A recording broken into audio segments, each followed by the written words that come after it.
Այսօր ապրիլի 4-ին միաժամանակ տեղի են ունենում ՔՊ կուսակցական համագումարն ու Հանրապետական կուսակցության հանրագումարը։ Քաղաքացիական պայմանագիր կուսակցության արտահերթ համագումարում քվեարկության դրվեց 2026 թվականի ԱԺ ընտրություններին կուսակցության ընտրական ցուցակը։ Փաշինյանն ասաց, որ երկփուլ քվեարկությամբ որոշել են ցուցակը եւ ցուցակում թեկնածուները դասավորված են ըստ իրենց ստացած քվեների։ Նաեւ իրադրություն է եղել, որ եղել են հավասար թվով ձայներ, այդ թվում նախապատվության երկու բանաձև են ունեցել, առաջինը աստիճանակարգությունն են հաշվի առել, եթե այդպես էլ հավասար են եղել թեկնածուները, այ բենական կարգով են դասավորել։ Հանրապետական կուսակցությունը եւս այսօր ապրիլի 4-ին իր հերթական համագումարն է անցկացրել ընտրություններից առաջ։ ՀՀ երրորդ նախագահ Սերժ Սարգսյանի քաղաքական ուժը հայտարարել է, որ ընտրություններին չի մասնակցի, քանի որ իրենց նպատակը ոչ թե մի քանի մանդատ ունենալն է ազգային ժողովում, այլ իրական իշխանափոխությունը, եւ դա չի նշանակում, որ ընտրություններին իրենք ոչինչ չեն անելու։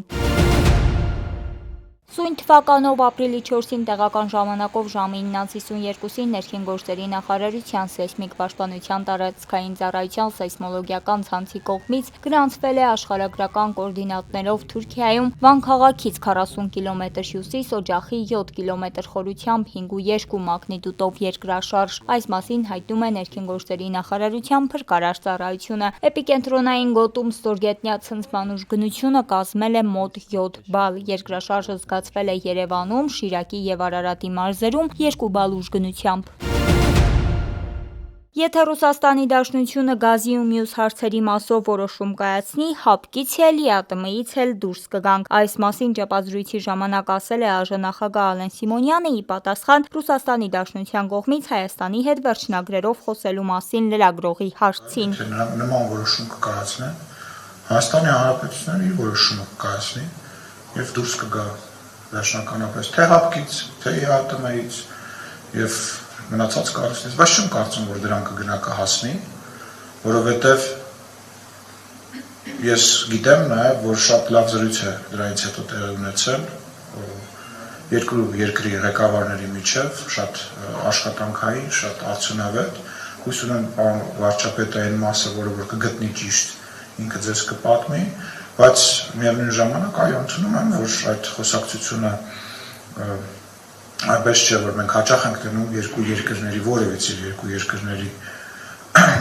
հանդիպումների բաց մասում, բայց միևնույն ժամանակ Հայաստանի Հանրապետության վարչապետը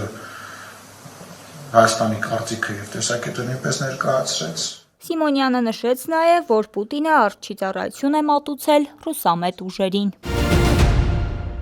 Այսօր ֆոտոլրագրող Գագիկ Շամշյանը հայտնեց, որ Քանաքեռ-հեկում ջրահեղձ եղած երկու քաղաքացիների մարմինները հայտնաբերվել են։ Ավելի վաղ պարզ էր դարձել, որ այսօր ապրիլի 4-ին առեղծվածային ու ողբերգական դեպք է տեղի ունեցել Երևանում ժամը 6:30-ի սահմաններում ներքին գործերի նախարարության ոստիկանության համայնքային ոստիկանության գլխավոր վարչության Արաբգիրի բաժնում օպերատիվ տեղեկություններ էին ստացվել, որ Ղափանցյան փողոցի հարակից ժողովրդին հայտնի Քանաքեռ-հեկի ջրամբարում երկու քաղաքացիներ են ջրահեղձ եղել։ Ընկերներից մեկը պատահական ընկել էր ջրամբարը, իսկ մյուս ընկերը նետվել էր ջուրը վերջինիս փրկելու։ Արդյունքում երկու քաղաքացիներն էլ խեղդվել են։